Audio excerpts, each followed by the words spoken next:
El rugido satisfecho del motor del Mercedes-Benz blindado se fundía con el siseo discreto de los neumáticos sobre el asfalto impecable de Polanco, el barrio más exclusivo de la Ciudad de México. Dentro, reclinado en los asientos de cuero crema, el senador Leopoldo Guzmán ajustaba el nudo de su corbata de seda, un gesto pulcro y habitual que denotaba un control férreo sobre su imagen y su vida. A sus 55 años, Leopoldo era la encarnación del poder. Su traje a medida, confeccionado con lanas frías italianas que costaban más que un año de salario de un mexicano promedio, se ajustaba a su figura robusta pero bien conservada.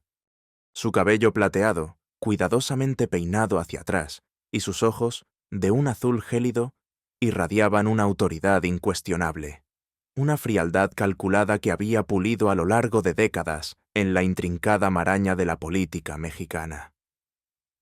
El ligero temblor en su dedo anular, apenas perceptible, era el único rastro de la presión constante bajo la que vivía, una presión que él, sin embargo, convertía en combustible. Su mundo era un entramado de pasillos de poder, reuniones secretas en restaurantes de alta cocina, donde el murmullo de las conversaciones importantes era tan bajo como el sonido de los cubiertos de plata, y vuelos privados a destinos, donde solo los más influyentes eran bienvenidos. El aroma a café de grano exótico y a papel recién impreso en su maletín de piel era la fragancia de su existencia.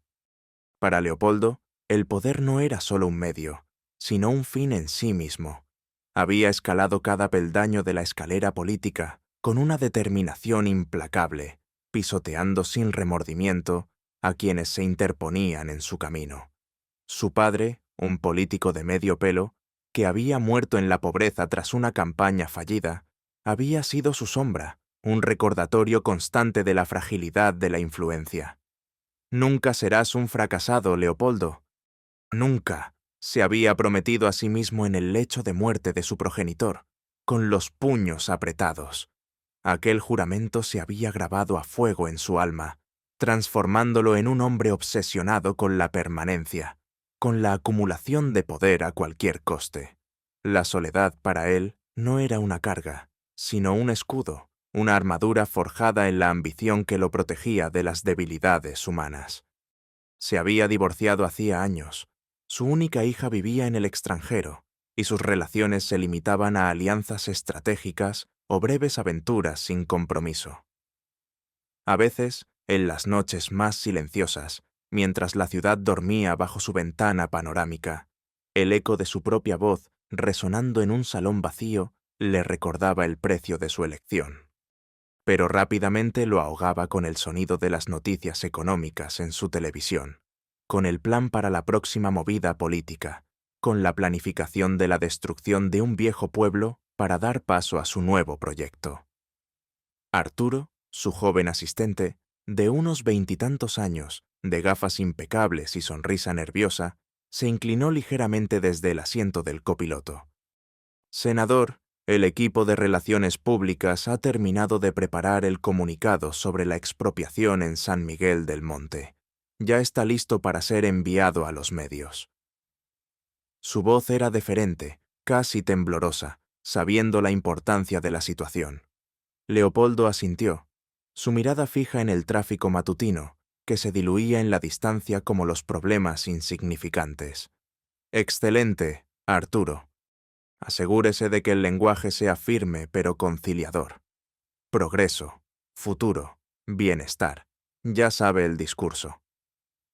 Su tono era monótono, casi aburrido, como si hablar de despojar a cientos de familias de sus hogares fuera una tarea rutinaria, sin trascendencia humana. Su desinterés era tan palpable como el lujoso cuero de su asiento. «Y que los abogados tengan todo en orden. No quiero sorpresas con esos campesinos. Su resistencia es un mero estorbo en el camino del progreso». Un atisbo de impaciencia, casi de desprecio, cruzó su mirada. A miles de kilómetros de ese oasis de poder, en el corazón del estado de Oaxaca, el sol de la mañana ya caía a plomo sobre las polvorientas calles de San Miguel del Monte. El pueblo, anclado en el tiempo, era un mosaico de casas de adobe, con tejados de teja roja, donde el aroma a tortillas recién hechas y a leña quemada era el perfume de cada amanecer. Las voces de los niños jugando en la plaza y el cacareo de las gallinas eran la banda sonora. Aquí, el tiempo no se medía en segundos de bolsa de valores, sino en el lento ciclo de las cosechas y el ritmo pausado de la vida comunitaria. Elena Ríos, de 28 años, acababa de terminar de barrer el porche de la humilde casa de sus abuelos, una tarea diaria que realizaba con una diligencia casi reverencial. Su rostro, enmarcado por una melena de cabello oscuro y ondulado, estaba marcado por el sol, pero sus ojos, de un marrón profundo y pensativo, irradiaban una mezcla de inteligencia, bondad y una chispa de rebeldía apenas contenida. Vestía un sencillo huipil bordado que había tejido su abuela. Sus manos eran fuertes y hábiles, acostumbradas a la tierra y al trabajo. La vida en San Miguel del Monte era dura, pero estaba tejida de lazos comunitarios, de la sabiduría ancestral de sus mayores y del amor por la tierra. Elena había soñado con ser periodista desde que era una niña, con la convicción de que la verdad era la única herramienta capaz de cambiar el mundo, de defender a los indefensos. Había dejado el pueblo para estudiar en la capital, una beca con la que sus abuelos habían soñado para ella, pero la nostalgia por San Miguel era una constante en su alma. Había regresado hacía unos meses, impulsada por la creciente amenaza que se cernía sobre su hogar. El corazón de San Miguel era su plaza central, dominada por un centenario ahuehuete, bajo cuya sombra se reunían los ancianos para compartir historias, y donde los niños jugaban sin preocupaciones. Para Elena, ese ahuehuete era un símbolo de la resistencia de su pueblo. En el centro de la plaza, un pequeño puesto de panadería, donde su abuela, doña Isabel, vendía pan de elote, su especialidad.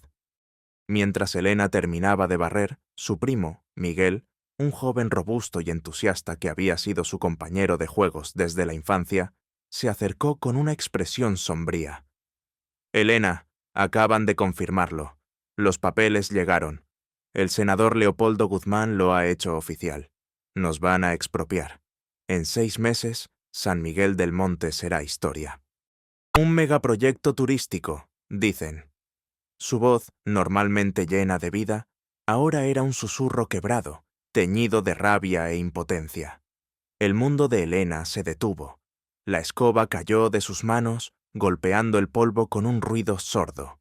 La noticia, que había sido un rumor latente, ahora era una sentencia de muerte para su hogar. Las palabras del senador, la promesa de progreso, a cambio de sus raíces, resonaron como una burla cruel. La imagen del ahuehuete, ahora, no era un símbolo de resistencia, sino de una muerte inminente. Sintió un nudo en la garganta, sus ojos se llenaron de lágrimas, pero se negó a llorar. La rabia, fría y pura, se apoderó de ella. Recordó la pequeña figura de madera tallada a mano de un colibrí que su abuelo le había regalado cuando era niña, símbolo de la ligereza y la libertad. Ahora, el colibrí parecía un pájaro enjaulado.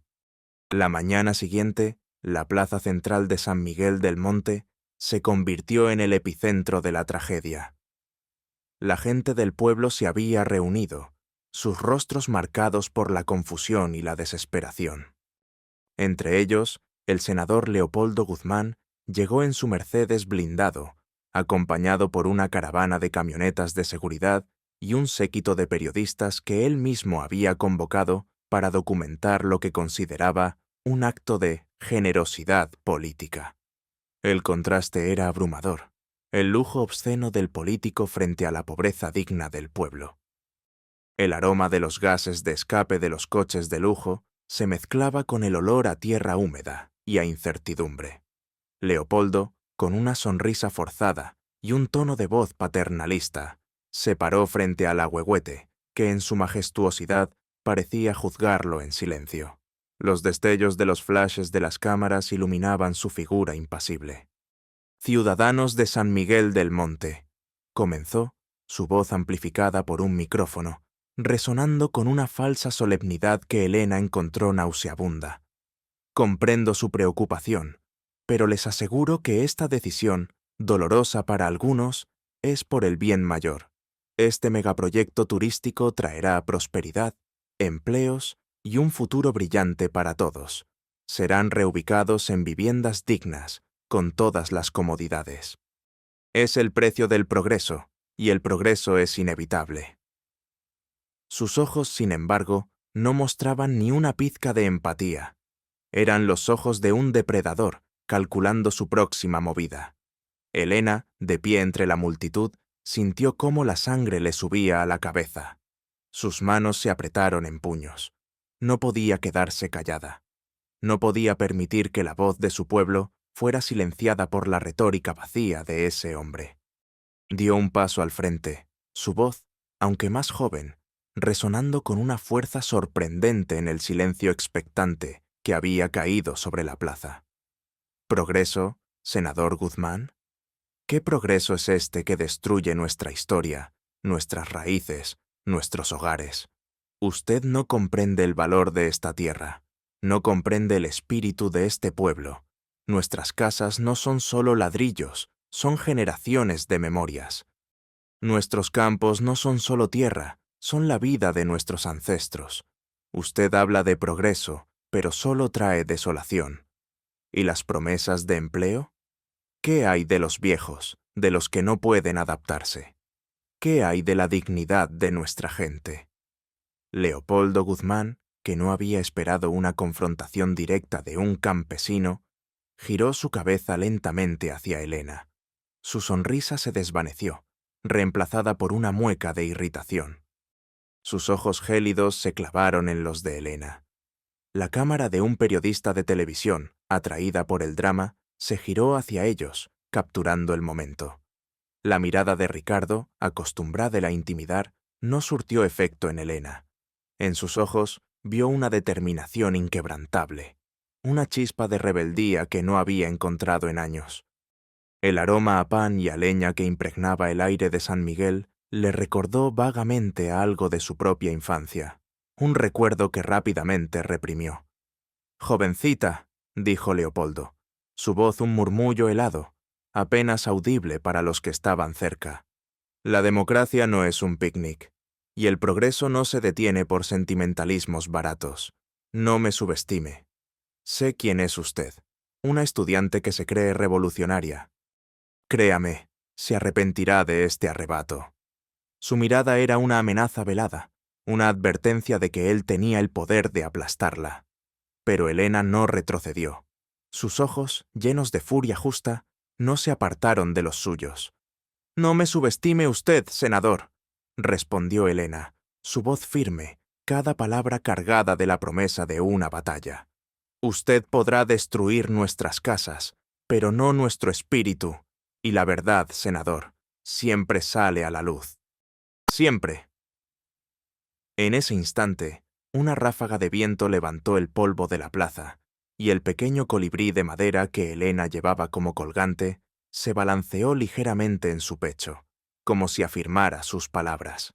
Las palabras de Leopoldo, «se arrepentirá», se grabaron en la mente de Elena como una maldición, pero también como un juramento. La confrontación había sido breve, pero el choque de sus mundos había sido estruendoso. La semilla de una guerra personal había sido plantada en el corazón de San Miguel del Monte, y el polvo de la plaza se llevó consigo la promesa de una lucha incesante. El enfrentamiento en San Miguel del Monte se incrustó en la mente de Leopoldo Guzmán como una astilla molesta, una imagen persistente que empañaba su impecable fachada. La descarada osadía de esa joven, Elena Ríos, le había irritado hasta la médula. ¿Quién se creía esa muchacha para desafiarme en mi propio terreno, frente a los medios que yo mismo había convocado? Rumiaba en la soledad de su despacho, el aroma a cuero y a papel importado, contrastando con el recuerdo del polvo y el olor a tierra de aquel pueblo olvidado. Sus manos, que normalmente manejaban documentos con fría precisión, tamborileaban impacientemente sobre su escritorio de caoba. Su habitual concentración en los informes financieros y las encuestas de opinión se vio interrumpida por destellos de los ojos desafiantes de Elena. Esa noche, el insomnio se apoderó de él, algo raro en su vida metódica. El silencio de su penthouse, antes su santuario, ahora se sentía pesado, opresivo. Ella es la hija de... No, la nieta de don Ramiro, el viejo que se opuso a mi padre en aquella elección en el distrito rural. La sangre de la resistencia, pensó Leopoldo, un amargo recuerdo de su infancia. Aquella elección, años atrás, había sido la ruina política de su padre, un fracaso que Leopoldo había jurado vengar con su propio ascenso implacable. La gente del pueblo es sentimental, manipulable, pero esa joven, hay algo diferente en ella. Una llama que debo extinguir antes de que se propague. Se levantó y caminó hasta su ventana, contemplando las luces titilantes de la Ciudad de México. El recuerdo de su padre, un hombre que se desmoronó bajo la presión del fracaso, lo persiguió.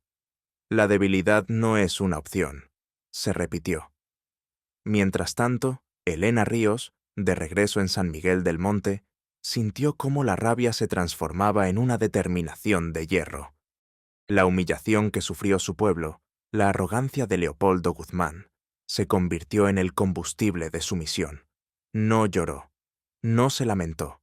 Su mente periodística se activó. Se sentó en la vieja mesa de madera de su abuela, sus dedos rozando el colibrí de madera que colgaba de su cuello, un amuleto, un recordatorio de su pueblo y de la lucha por su libertad. Abrió su vieja libreta de apuntes, aquella que había llevado en la universidad, y comenzó a trazar un plan. La verdad, senador, siempre sale a la luz. Siempre, se repitió, las palabras convirtiéndose en su mantra. Su primer paso fue documentar cada injusticia. Fotografías de las casas marcadas para demolición, testimonios de los ancianos que no sabían a dónde irían, grabaciones de las promesas vacías de los enviados de Guzmán. Aprendió de memoria los nombres de las leyes de expropiación, buscando cualquier resquicio legal, cualquier inconsistencia. Su abuela, doña Isabel, con sus manos arrugadas y su sabiduría ancestral, la apoyaba en silencio, sirviéndole infusiones de hierbas y contándole historias de la resistencia de sus antepasados. No te rindas, mi niña. La verdad es como el agua, siempre encuentra su camino. El subplot, B-plot, comenzó a gestarse cuando Elena se dio cuenta de que necesitaba más que solo el periodismo local. Necesitaba una plataforma, una voz que resonara en la capital. Su amigo de la universidad, Javier Solano, un reportero joven y ambicioso del periódico El Observador, un diario de renombre pero también cauteloso en sus investigaciones políticas, se convirtió en su única esperanza. Javier y Elena habían compartido las mismas aulas y los mismos sueños de un periodismo ético y valiente. Javier, con su apariencia juvenil y su entusiasmo contagioso, era el contrapunto perfecto a la seriedad de Elena. Había una tensión no dicha entre ellos, una química profesional que rozaba lo personal. Él le debía un favor. Elena viajó a la Ciudad de México, sintiendo el peso de la desesperación de su pueblo sobre sus hombros. La megalópolis la abrumó con su ruido, su velocidad, su indiferencia. El olor a smog y a comida callejera era un recordatorio constante de su distancia de San Miguel. Se encontró con Javier en una cafetería ruidosa cerca de la redacción de El Observador. Le mostró las pruebas, los documentos de expropiación, los testimonios, las fotografías. Javier, al principio escéptico y cauteloso, no pudo ignorar la evidencia. La historia era explosiva, pero también peligrosa. Elena, esto es dinamita. Leopoldo Guzmán es intocable. Su poder es inmenso. Si publicamos esto, nos enfrentaremos a una guerra. Sus ojos, sin embargo, brillaban con la emoción del buen periodismo. Un largo monólogo interno de Elena. ¿Cómo es posible que un hombre como Leopoldo Guzmán pueda destruir la vida de tantas personas con una sonrisa en la cara? ¿Cómo puede la ley permitir esta injusticia? No es solo mi pueblo lo que está en juego, es la esencia de lo que significa ser un ser humano. No puedo fallarles. No puedo fallarle a mis abuelos, a Miguel, a cada niño que juega bajo el ahuehuete. Este colibrí que llevo, que mi abuelo talló para mí, es la promesa de mi pueblo. Representa su espíritu, su libertad. No puedo permitir que Leopoldo lo aplaste. Tengo miedo, un miedo helado que me congela los huesos, pero el miedo de no hacer nada es aún peor. He visto la resignación en los ojos de mi gente. Debo ser su voz, su puño. Este no es solo un reportaje, es una cruzada personal. Mientras tanto, Leopoldo Guzmán, molesto por la persistencia del asunto de San Miguel, decidió acelerar el proceso de demolición. Había ordenado a sus hombres iniciar los trabajos de desmantelamiento de las primeras casas vacías, incluso antes de que expirara el plazo legal de la expropiación. Quería enviar un mensaje. Que sientan el peso de mi voluntad, pensó. Sin embargo, su asistente, Arturo, le trajo una noticia perturbadora. Senador, el periódico El Observador ha comenzado a diariar preguntas sobre los permisos de construcción del complejo turístico en San Miguel y han enviado a una reportera a investigar in situ. La sangre de Leopoldo se heló. El Observador era un diario influyente, y la descripción de la reportera, sus ojos desafiantes, no dejaba lugar a dudas. Era Elena Ríos. Otro monólogo interno de Leopoldo. Esa muchacha es una plaga. ¿Cómo se atreve? Pensé que era un mosquito insignificante que aplastaría con mi bota, pero se ha convertido en una avispa. ¿Qué sabe? ¿Hasta dónde llegará? Mi carrera, mi legado, todo está en juego. No puedo permitir que una sentimentalista, con sus historias de pueblo y su gubia de madera, recordó el colibrí que Elena llevaba, destruya lo que he construido con tanto esfuerzo. Mi padre me enseñó que en la política no hay amigos, solo intereses, y que el único error es el que se descubre. No puedo permitirme ser descubierto. Haré lo que sea necesario para silenciarla. Un sudor frío le recorrió la espalda.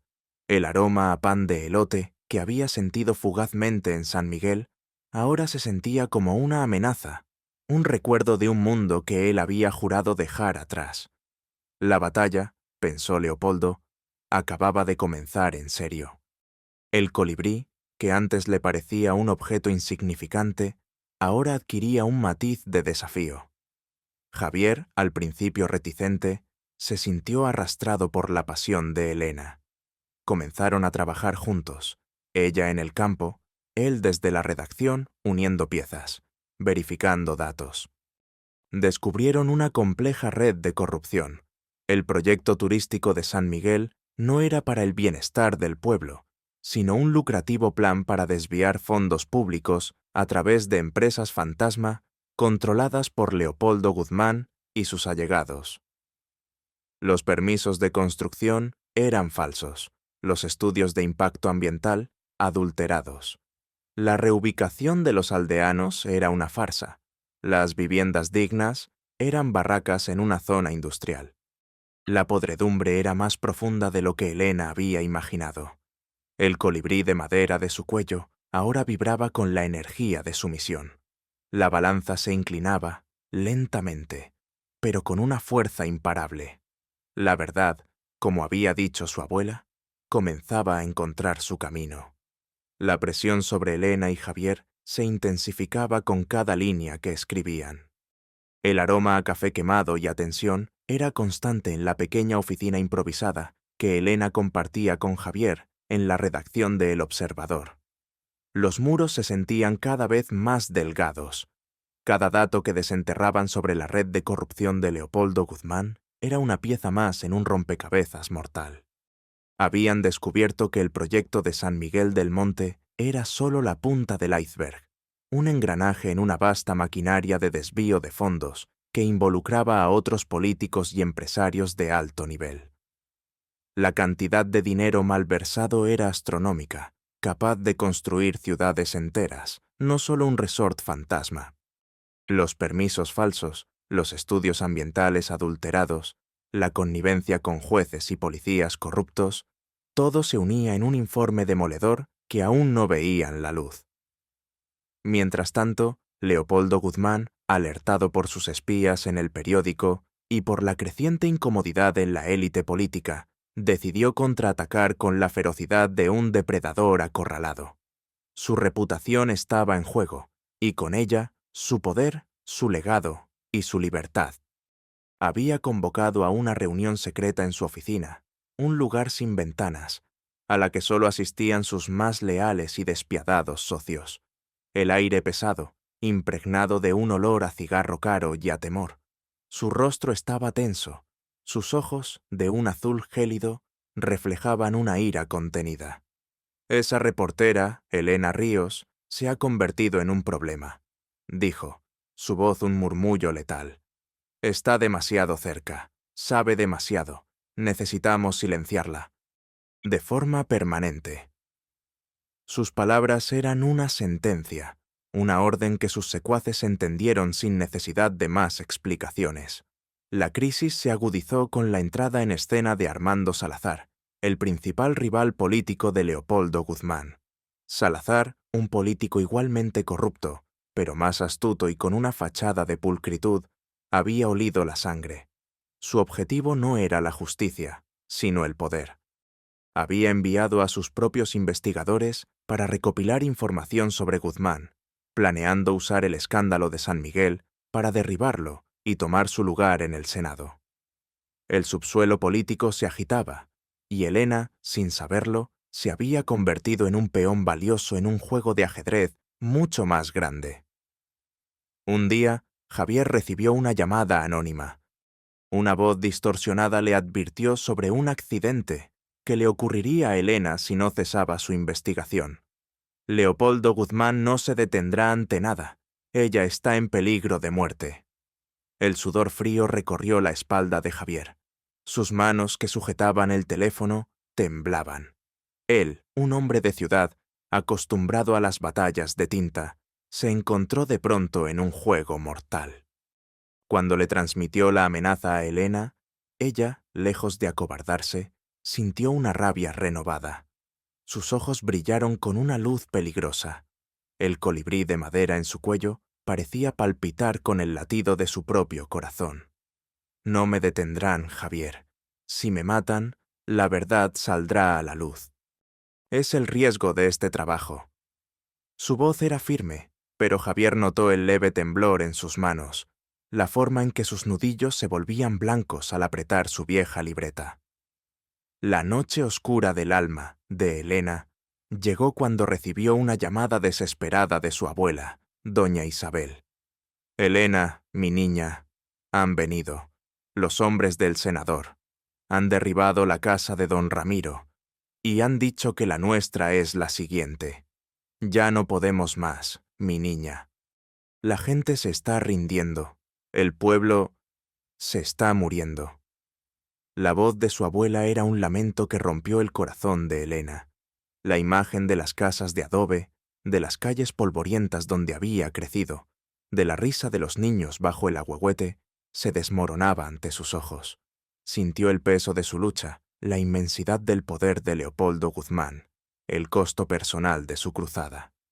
Se preguntó si su valentía era solo una fantasía ingenua frente a la brutalidad de la realidad.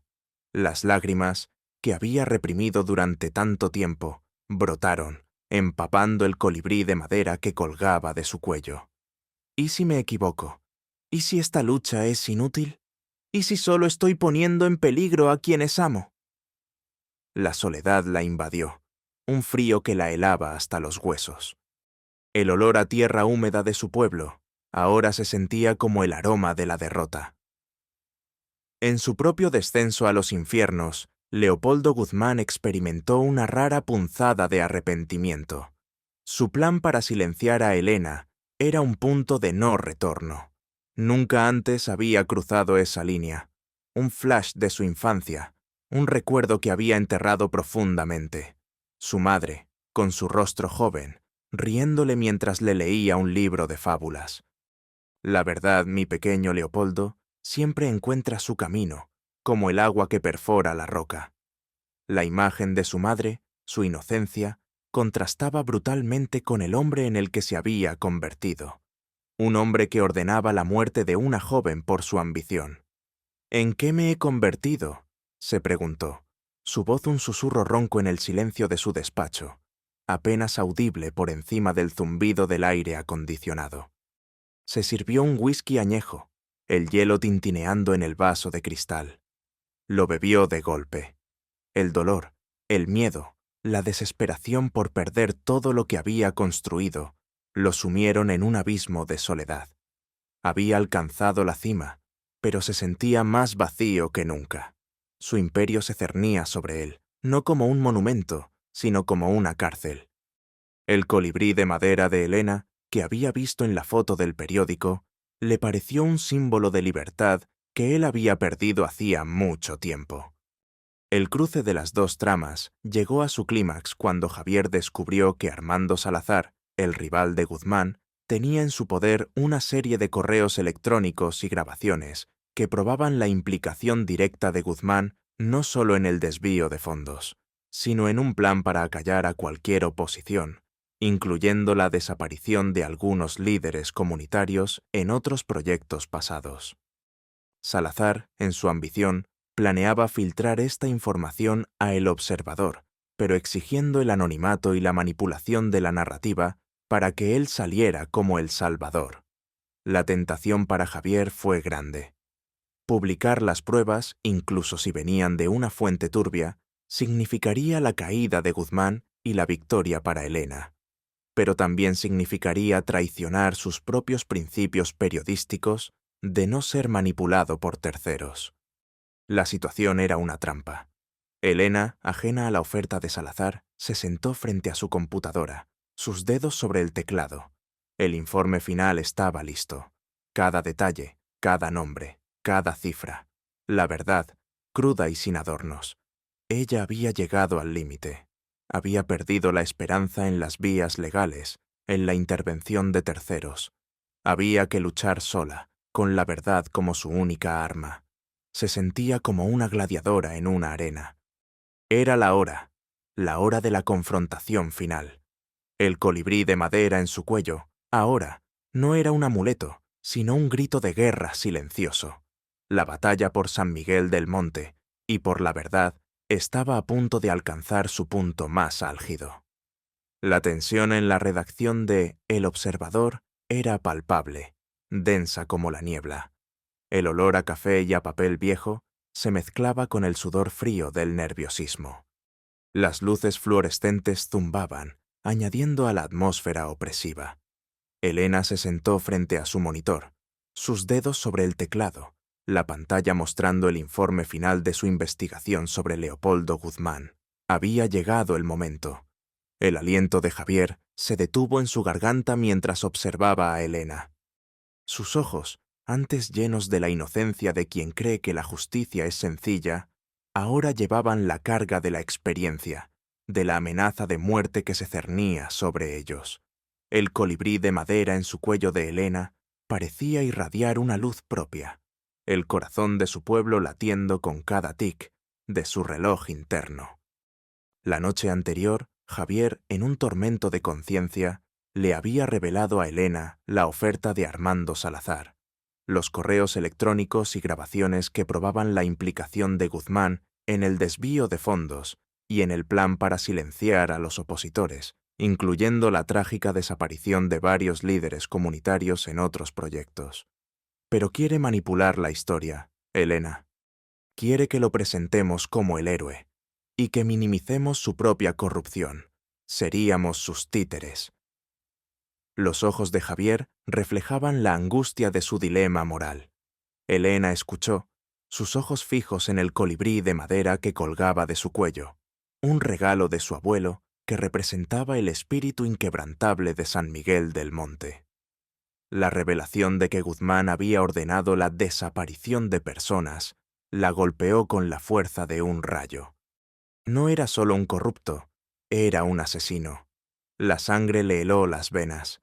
Su abuelo siempre le había dicho, «La verdad, mi niña, no tiene precio. y no se negocia.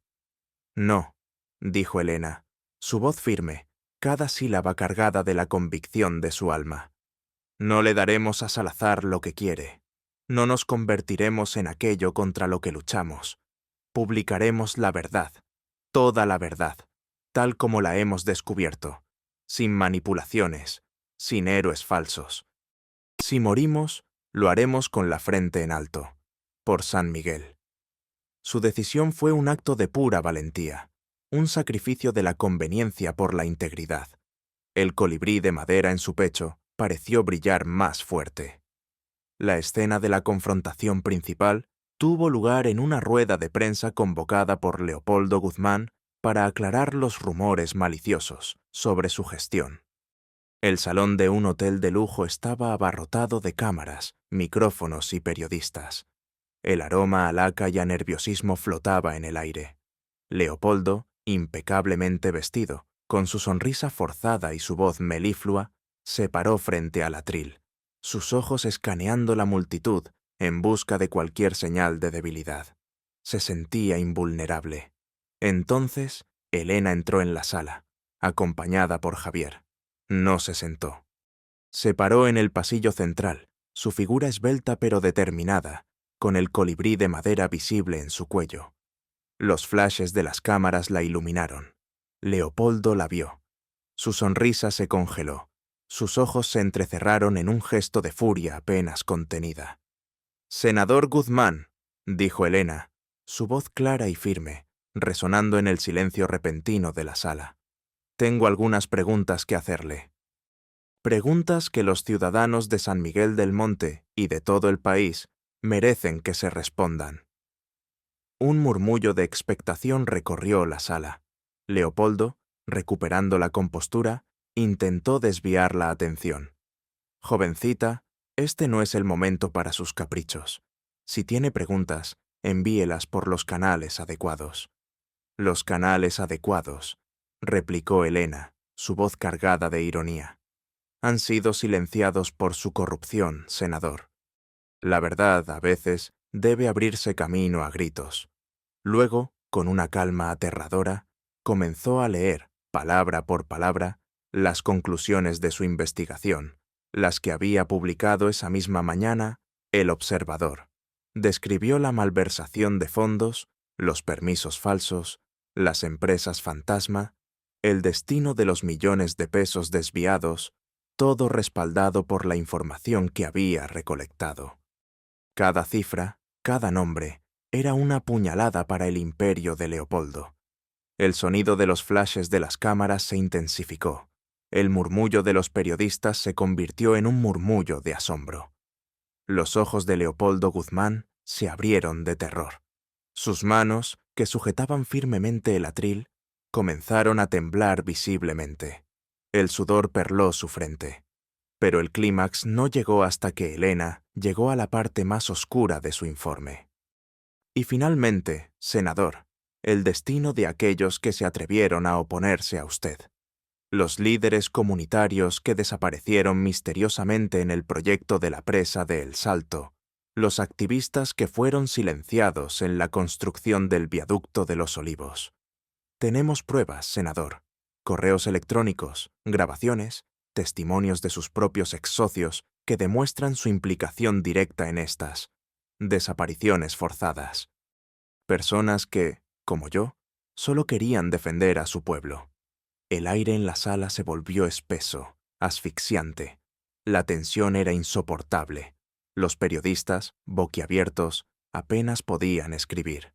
Leopoldo Guzmán se derrumbó. Su rostro palideció, sus ojos gélidos reflejaron un terror primario. Su impecable traje se sintió como una camisa de fuerza. La máscara de la invulnerabilidad se hizo añicos. «¡Mentiras! Todos son mentiras», gritó. Su voz, que antes era tan controlada, ahora era un graznido desesperado. Se tambaleó, aferrándose al atril como un náufrago a un trozo de madera. Las acusaciones de corrupción eran graves, pero la mención de las desapariciones lo había quebrado. Sabía que las pruebas de Elena, las que no había querido usar Salazar, eran irrefutables. había subestimado a esa joven, a esa campesina. La confrontación duró lo que parecieron siglos, aunque solo fueron minutos. Elena mantuvo su mirada fija en Leopoldo, sin vacilar, sin mostrar piedad. Cada palabra era un golpe, un clavo en el ataúd de su carrera. La sala se llenó con el sonido de los flashes, el murmullo de los periodistas y el jadeo ahogado de Guzmán. El aroma a pánico llenó el aire. El colibrí de madera de Elena vibraba en su pecho, un símbolo de la victoria de la verdad sobre la corrupción. La catarsis fue un eco colectivo. La verdad había salido a la luz, de la mano de una mujer que había sacrificado todo por ella. Leopoldo Guzmán, el intocable, el poderoso, estaba finalmente expuesto, su imperio de mentiras derrumbándose a su alrededor. El shock y la sorpresa llenaron la sala, un silencio cargado de significado. Las consecuencias de la valiente revelación de Elena Ríos se extendieron como una onda expansiva por todo el país, sacudiendo los cimientos del poder político. El artículo de El Observador, que se agotó en minutos, fue replicado por todos los medios nacionales e internacionales. Las pruebas presentadas por Elena, irrefutables y meticulosamente documentadas, no solo expusieron la vasta red de corrupción de Leopoldo Guzmán, sino que también revelaron los horrores de las desapariciones de líderes comunitarios, un crimen que tocó la fibra más sensible de la sociedad mexicana. La imagen de Leopoldo Guzmán, el intocable senador, se desmoronó, reemplazada por la de un criminal sin escrúpulos.